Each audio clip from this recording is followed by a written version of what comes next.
Hello guys, welcome to my YouTube channel. आज के इस वीडियो में हम फिर देखेंगे, जैसा कि देख रहे थे, ग्रेविटेशन। और इसको हम अब ख़त्म ही कर देने वाले हैं। अब जो है Feb is the last month of this J PYQ previous year question. अब उसके बाद हम क्या करेंगे, फिर हम नया टॉपिक लाएंगे। अभी हम फुल्ली तरीके से ग्रेविटेशन पे फोकस कर रहे हैं, फिर सेंटर ऑफ मास आएगा, फिर कॉलिजन आएगा। मतलब अब हम इसको मतलब अब जो है इसको हम स्पीड से निकालेंगे। तो अब क्योंकि अब टाइम बचा नहीं है, तो जितना भी टाइम है अब उसको हम क्या करेंगे, पूरा फोकस मैकेनिक्स पार्ट पे ही रहेगा। तो आइए एक बेसिक सा क्वेश्चन से शुरुआत करते हैं। और ये बेसिक सा क्वेश्चन 2012 में ये क्वेश्चन पूछा गया है। और ये क्वेश्चन कुछ ऐसा है, to spherical planet P and Q have same uniform density और डेंसिटी इसका रॉ है। और मास क्या है, एक स्फेरिकल प्लैनेट का आपको जो P का है वो MP है और इसका Q है। And the surface area is A and 4A respectively. A spherical planet of radius that is capital R is also has uniform density that is rho, and its mass is mp plus mq. अब escape velocity from the planet p, q and r that is vp. अब आपसे क्या पूछ रहा है, escape velocity। अब escape velocity पे हम बहुत सारे क्वेश्चन हम पर्टिकुलर escape velocity पे ही किए हैं, तो वो वीडियो आप जरूर देख लीजिए, तब ये क्वेश्चन आपके लिए बहुत ईजी है। और 4 ऑप्शन कुछ ऐसे दिए गए हैं आपको, यानी कि ये जो क्वेश्चन है मल्टीपल चॉइस ऑप्शन है इसके। तो इसमें क्या दिया हुआ है आपको, 2 स्फेरिकल प्लैनेट है और डेंसिटी दोनों का सेम है, सेम यूनिफॉर्म डेंसिटी, यानी कि डेंसिटी सेम है। और मास एक का आपका P है और दूसरा का क्या है आपका MQ है। अब जैसा कि आपको पता है कि मास क्या होता है, density that is equal to mass by volume. So D that is equal to M by V। तो आपको क्या दिया हुआ है, आपको दिया हुआ है मास। तो यहां से हम क्या निकाल सकते हैं, mass that is equal to D। और डेंसिटी भी आपको दे दिया है, डेंसिटी आपको क्या दे दिया है, रॉ आपको दे दिया हुआ है। सो रॉ इंटू V, और V इसका क्या होगा, अब दिया हुआ है क्या है, स्फेरिकल प्लैनेट है। तो एक आप ऐसा समझिए कि एक ये स्फेयर है और ये स्फेयर को let's this planet is P, और एक दूसरा प्लैनेट ले लेते हैं, इसको हम Q ले लेते हैं। तो एक का मास है MP, दूसरा का MQ। तो क्या हो जाएगा, मास का वैल्यू आपका हो जाएगा डेंसिटी, क्योंकि डेंसिटी सेम है, कह रहा है कि have 2 spherical planet P and Q have same uniform density. तो सिंपल सा बात है, मास सेम है, डेंसिटी सेम है, तो इसको वॉल्यूम से, और वॉल्यूम क्या होता है स्फेयर का, 4/3 πr3। तो यहां से एक का, दोनों का हम क्या निकाल लेंगे, मास निकाल लेंगे। डेंसिटी क्योंकि सेम है तो क्या हो जाएगा, इसका रेशियो, मास का रेशियो। तो अब यहां से आपसे क्या पूछ रहा है, escape velocity. So escape velocity from the planet P, Q and R respectively. अब क्या कह रहा है, और भी आपको कुछ दिया हुआ है, सरफेस एरिया। चलिए, वॉल्यूम पे तो इम्पैक्ट नहीं पड़ने वाला है क्योंकि वॉल्यूम 4/3 πr3। अब यहां पे आपको कह रहा है कि सरफेस एरिया जो है, एक का A है और एक का 4A है। अब हम अगर बात करें स्फेरिकल प्लैनेट का सरफेस एरिया क्या होता है, तो सरफेस एरिया होता है 4πr²। ये आपका क्या है, surface area, it means curve surface area. वही आपको बोल रहा है कि सरफेस एरिया एक का क्या है, A है, और दूसरे का सरफेस एरिया क्या है, 4A। So 4πr² that is equal to, अगर इसको R1 लेते हैं और इसको R2 लेते हैं, दैट इज 4A। तो यहां से आपको थोड़ा सा R1 और R2 में रिलेशन आ सकता है। अब क्या कह रहा है कि अब दोनों प्लैनेट को हम क्या किए, मर्ज कर लिए। So a spherical planet of radius that is a capital R. अब ये नया प्लैनेट है, इसमें हम क्या किए हैं, हैज यूनिफॉर्म डेंसिटी, यानी कि इसका डेंसिटी क्या है, यूनिफॉर्म है, that is raw and its mass is mp, मतलब मास को यानी दोनों को हम क्या किए, कोलैप्स कर लिया, और इसका क्या हो जाएगा, रेडियस, कुछ बड़ा सा रेडियस इसका हम ले लेते हैं, और इसका रेडियस क्या हो गया आपका r हो गया। एक R1 था, R2 था, अब इसका रेडियस r हो गया, और इसका जो मास होगा वो क्या है, mp प्लस mq के बराबर, यानी कि दोनों का मास को ऐड कर लेंगे। और लास्ट में 4 ऑप्शन आपको दिए गए हैं कि आप बताइए फिर स्केप वेलोसिटी। तो इसके वेलोसिटी के लिए हम फॉर्मूला बहुत इजीली वे में हम लिखते हैं g2gm/r। ये आपका होता है वीई का फॉर्मूला, कि आपको क्या चाहिए, g तो आपको कांस्टेंट है, उसका रेडियस चाहिए और m चाहिए। तो मास हम कैसे निकालेंगे, तो मास के लिए हम क्या यूज करते हैं, mass that is equal to density into volume. तो पहले इसका वॉल्यूम कुछ ऐसा होगा, सरफेस एरिया आपको अलग अलग दिया हो, तो एक R1 और R2 के बीच में रिलेशन यहां से ला सकते हैं। उसके बाद 4 ऑप्शन है, और स्केप वेलोसिटी के लिए फॉर्मूला क्या यूज करते हैं, √2gm/r, यानी कि हमको सिर्फ मास चाहिए और रेडियस चाहिए, क्योंकि g तो सबके लिए कांस्टेंट होगा, 2 सबके लिए कांस्टेंट होगा, तो आपको चाहिए क्या, आपको सिर्फ मास चाहिए और दूसरा रेडियस। और मास कैसे निकलेगा, तो mass that is equal to density into volume. तो यहां से हम निकाल लेंगे, और सरफेस एरिया दोनों का अलग अलग दिया हुआ है, एक का ए है और स्केप वेलोसिटी का फॉर्मूला हम हर बार यूज करते हैं, √2gm मास बाय रेडियस। अब आपको क्या दे दिया हुआ है कि फर्स्ट वाला और सेकेंड वाला, तो जब भी हमको मास चाहिए तो इसमें हमको चाहिए क्या, मास और रेडियस का रेशियो, और वही हमको v, तो p और q और r तीनों में रिलेशन हमको चाहिए। तो यहां से अगर हम लें तो mass that is equal to, mass अगर हम p की बात करें, mp की बात करें, सो मास ऑफ mp, तो हम क्या लिखेंगे, rho density volume that is equal to 4/3 pi r cube. अब r का वैल्यू हम क्या लिखें, r where r is radius, तो इसका रेडियस हम लिखेंगे, तो इसका सरफेस एरिया आपको दिया हुआ है, mp का सरफेस एरिया a दे दिया हुआ है, और mq का सरफेस एरिया आपको 4a दिया हुआ है। तो जैसा कि सरफेस एरिया इसका होगा, स्फेरिकल सरफेस है, तो स्फेरिकल सरफेस है, यानी 4πr square, 4πr² that is equal to a। तो यहां से हम क्या निकाल सकते हैं, r का वैल्यू निकाल सकते हैं।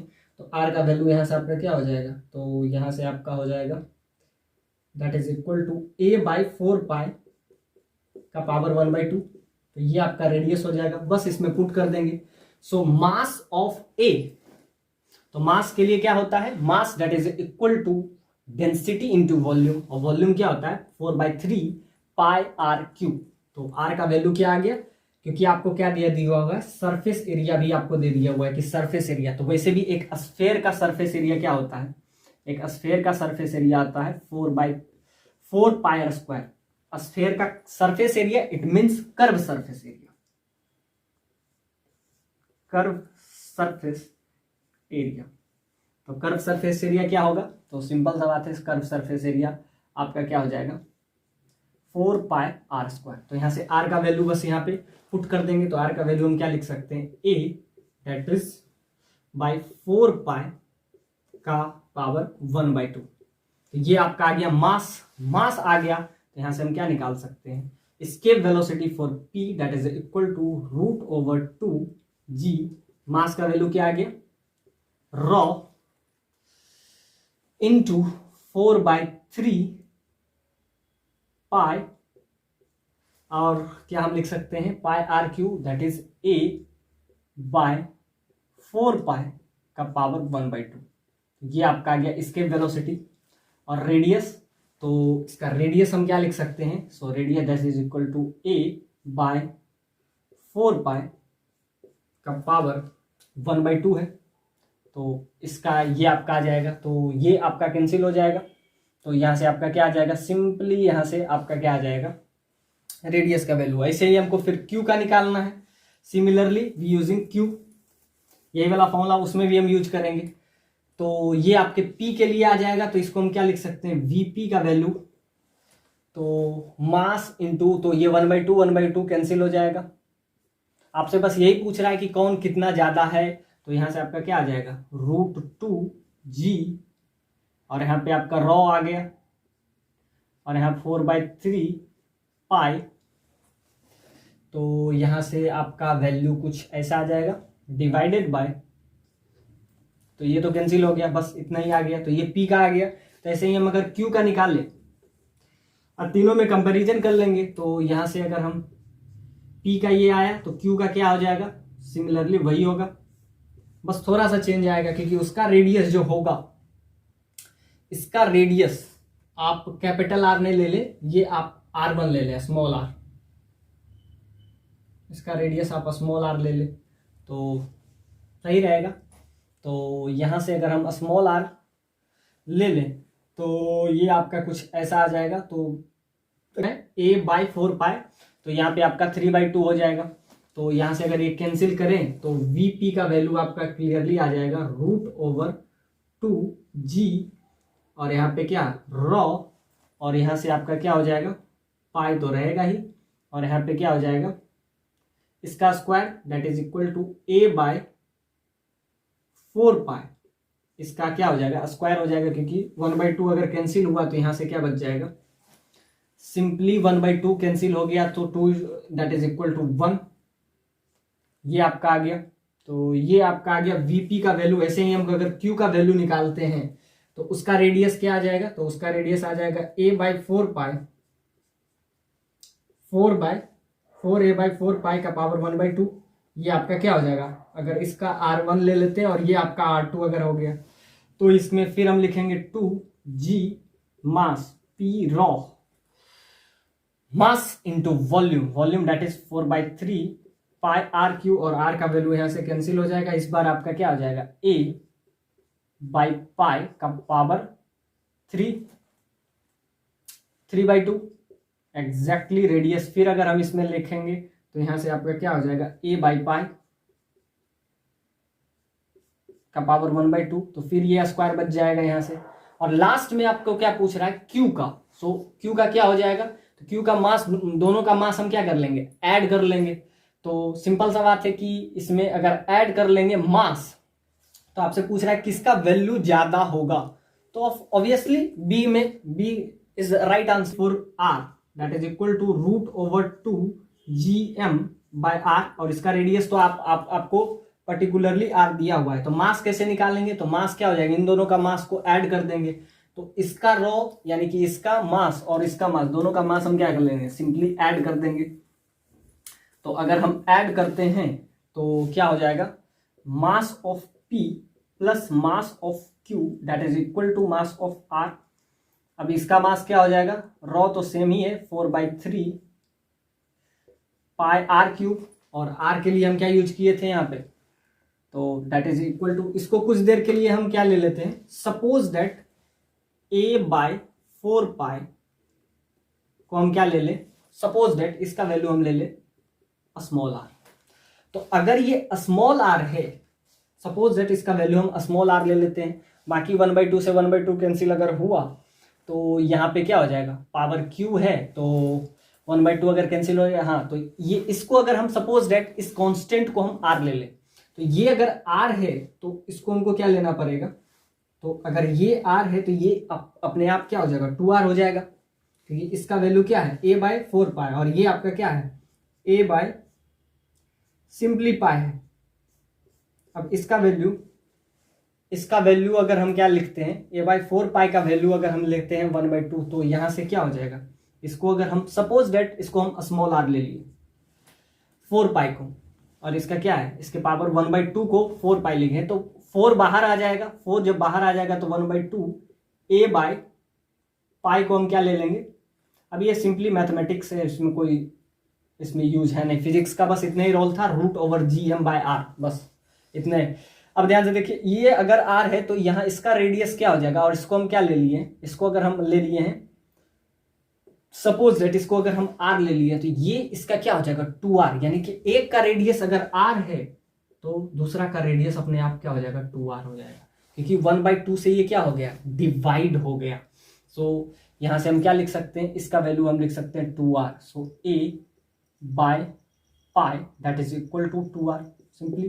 तो एक का रेडियस को अगर हम r लें तो दूसरा का रेडियस क्या हो जाएगा 2r हो जाएगा। So we Q is greater than, हम ध्यान से देखिए अब रेडियस बढ़ रहा है, जब रेडियस बढ़ रहा है और दूसरा मास भी बढ़ रहा है, तो हमको क्या चाहिए एस्केप वेलोसिटी, तो और दोनों का हमको रेशियो चाहिए। तो क्या Q ज्यादा होगा या P? R तो ज्यादा ही होगा क्योंकि दोनों का मास ज्यादा है, तो लेकिन Q इसलिए ज्यादा होगा क्योंकि दोनों का अगर हम रेशियो निकालते हैं, दोनों का रेशियो, तो ये 2r है लेकिन मास भी तो इंक्रीज कर रहा है, मास इंक्रीज कर रहा है, तो ऊपर रेडियस, मतलब सिंपल सा बात है कि ये एक का रेडियस आपका r है और दूसरा का रेडियस 2r है, तो यहां से आप वैसे रेडियस का इनवर्सली प्रोपोर्शनल होता है एस्केप वेलोसिटी, लेकिन उसके रिस्पेक्ट में मास भी तो इंक्रीज कर रहा है, इसीलिए P से ज्यादा उसका वैल्यू किसका हो जाएगा, Q का वैल्यू ज्यादा होगा, क्योंकि Q का यहां से अगर हम देखें तो रेडियस बढ़ रहा है लेकिन उसके हिसाब से मास भी इंक्रीज कर रहा है, और लास्ट में दोनों को ऐड कर देंगे, तो एक का रेडियस अगर हम r लेते हैं तो एक का रेडियस आपको 2r लेना पड़ेगा, तो ये अगर r का क्यूब है तो रॉ इंटू 4/3 पाई 2r का क्यूब हो जाएगा, ये आपका हो जाएगा, फिर रॉ 4/3 पाई ये आपका हो जाएगा r, तो यहां से आपका इसका वैल्यू क्या आ जाएगा, तो इसका कुछ वैल्यू ऐसा आ जाएगा, जो कॉमन है वो उड़ जाएगा, और यहां से आपका क्या हो जाएगा r² 2r का square that is equal to r³। तो यहां से क्या आ जाएगा, दोनों को ऐड कर देंगे तो ये क्या हो जाएगा, इसका पावर क्यूब, तो ये 8r³ प्लस ये r³ that is equal to r³, तो यहां से आपका आ जाएगा 9r³ that is equal to r³। तो यहां से r का वैल्यू, कैपिटल R का वैल्यू क्या आ जाएगा 9 का पावर 1/3, तो ये आप पुट कर दीजिए, तो r के जगह पे हम ये पुट कर देंगे, और मास तो है ही, दोनों को ऐड कर देंगे, तो इसमें r का सबसे ज्यादा होगा, उसके बाद q का, उसके बाद p का, और जबकि रेडियस भी क्या हो रहा है इंक्रीज कर रहा है लेकिन मास भी, तो यहां मास डोमिनेटिंग फैक्टर होगा। और लास्ट में आपसे क्या पूछ रहा है, एक dv हो जाएगा, क्योंकि इन दोनों को अगर हम डिवाइड कर लेते हैं p और q को, तो एक का रेडियस, सिर्फ रेडियस ही तो बढ़ रहा है, तो रेडियस क्या हो रहा है डबल हो रहा है, तो रेडियस डबल हो रहा है, तो p/q, तो q जो होगा, p जो है उससे क्या हो जाएगा, इससे लास्ट में इन दोनों का रेशियो अगर हम निकालेंगे तो क्या हो जाएगा 1/2 हो जाएगा। So B and D both are right answer. So इसमें हम क्या क्या की यूज किए, तो जैसा कि हमको क्या क्या चाहिए, मास चाहिए और रेडियस चाहिए, तो एक का रेडियस, सपोज दैट इसका रेडियस हम r ले लिए, p का रेडियस r ले लिए, तो इसका रेडियस क्या हो गया 2r हो गया, और 2r हो गया। बाकी आपको पता है कि मास के लिए हमको क्या चाहिए डेंसिटी, डेंसिटी दोनों के लिए सेम है, तो वॉल्यूम इनटू डेंसिटी, तो वॉल्यूम किसका ज्यादा होगा, तो वॉल्यूम किसका ज्यादा होगा, तो सिंपल सा बात है कि जिसका मास, जिसका रेडियस बड़ा होगा, तो रेडियस किसका है, रेडियस आपको यहां से आपको मिल जाएगा क्यू का आपको ज्यादा है, तो जब क्यू का ज्यादा होगा, क्यू का आपको रेडियस ज्यादा है, उसका एक का आर है, तो समझिए आर किसका रेडियस है पी का, और 2r किसका है q का, तो जिसका रेडियस बढ़ेगा तो उसका क्या हो जाएगा मास भी इंक्रीज करेगा, और मास इंक्रीज करेगा तो उसका एस्केप वेलोसिटी भी इंक्रीज करेगा। तो यहां से क्या है, मास इंक्रीज किया तो एस्केप वेलोसिटी भी इंक्रीज किया। तो यहां से क्या है, क्योंकि डेंसिटी तो कांस्टेंट है, तो डेंसिटी जब कांस्टेंट है तो जिसका वॉल्यूम ज्यादा होगा, तो वॉल्यूम किसका ज्यादा होगा, जिसका रेडियस ज्यादा होगा, और p का रेडियस r है, q का रेडियस, यानी कि यहां पे अगर रेडियस की बात करें तो radius of p that is r, radius of q that is 2r, that's why escape velocity of q is greater than escape velocity of p, जो कि आपको बी ऑप्शन में दिख रहा है। और r क्या है, r में तो दोनों को मर्ज कर दिए हैं, तो दोनों को जब मर्ज कर दिए तो इसका मास तो सबसे ज्यादा होगा, और मास भी ज्यादा है और रेडियस भी ज्यादा है, सो v रेडियस ऑफ r इसका क्या है r टाइम्स 9 का पावर 1/3। अब 9 का पावर 1/3 का वैल्यू अगर हम देखें तो कुछ भी होगा आर से ज्यादा होगा, तो इसमें रेडियस, लेकिन कंफर्टेबली आप देखिएगा तो इसमें इसका रेडियस कहीं से भी अगर हम इसको निकालें तो ये आपका 2 से थोड़ा सा ज्यादा, अगर ये 8 होता तो क्या होता 2 के आसपास, तो सबसे ज्यादा रेडियस ये आर का है, हालांकि मास भी उसका ज्यादा है, तो उसका एस्केप वेलोसिटी सबसे ज्यादा होगा। So B and D are both answer. So ये जो क्वेश्चन है, हालांकि बहुत इजी क्वेश्चन है, इसके वेलोसिटी का एक फॉर्मूला है √gm/r, ये आपको पता होगा, बाकी मास और डेंसिटी से आप यहां से निकाल लीजिए, और एक को किसी कांस्टेंट को आप आर ले लीजिए, अपने आप दूसरा 2r हो जाएगा। तो रेडियस और मास पे डिपेंड करता है।